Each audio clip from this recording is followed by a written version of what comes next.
સવારમાં પબ્લિક આવી ગઈ ઇન્ટર કોલેજ કબડ્ડીની ટુર્નામેન્ટ જોવા। જય માતાજી મિત્રો, તો ફરી આપણે આવી ગયા છીએ એક નવા વ્લોગ સાથે। તો હવે મારા બે મિત્રો લાગી ગયા હતા મારી સેવામાં।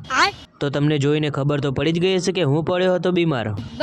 અને બીજી બાજુ હતી અમારી ઇન્ટર કોલેજ કબડ્ડીની ટુર્નામેન્ટ, જેને જોવા માટે ઘણા લોકો આવેલા હતા। અને બીજા હતા અમારા બીપીએડ એમપીએડના મિત્રો। હવે આટલી પબ્લિકમાં એ નજરે પડતા ન હતા, એટલે આપણે એમના જોડે જઈને બનાવી દીધો વ્લોગ। તો થોડા સમય પછી હતી અમારી મેચ। અચ્છા, તો બધા પ્લેયરો સાથે ગ્રુપમાં ચર્ચા ચાલુ છે। ઠીક હે। અને આવી ગયા પછી ગ્રાઉન્ડ ઉપર, અને મેચ જીતીને બહાર આવી ગયા ગાર્ડનમાં, જ્યાં અમારા ભાઈ પોપટ પાડીને ઊંઘ્યા હતા।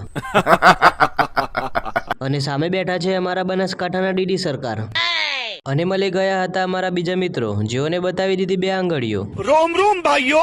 અને આ છે અમારી કબડ્ડીના ટીમના કેપ્ટન। કોઈને કેળા ના ખવડાવવા પડે એટલે એકલા બેસીને ખાઈ રહ્યા છે। અબે સાલે। અને પછી ચાલુ થઈ ગઈ પીકે કોટાવાલાની મેચ। તો બેસી ગયા એમની મેચ જોવા। હવે એમની જ મેચ પૂરી થતા પછી હતી અમારી મેચ। તો અમે એ મેચ પણ જીતી ગયા। શાબાશ બેટા। તો બીજા દિવસે હતી અમારી સેમીફાઇનલ મેચ વિજાપુર સામે।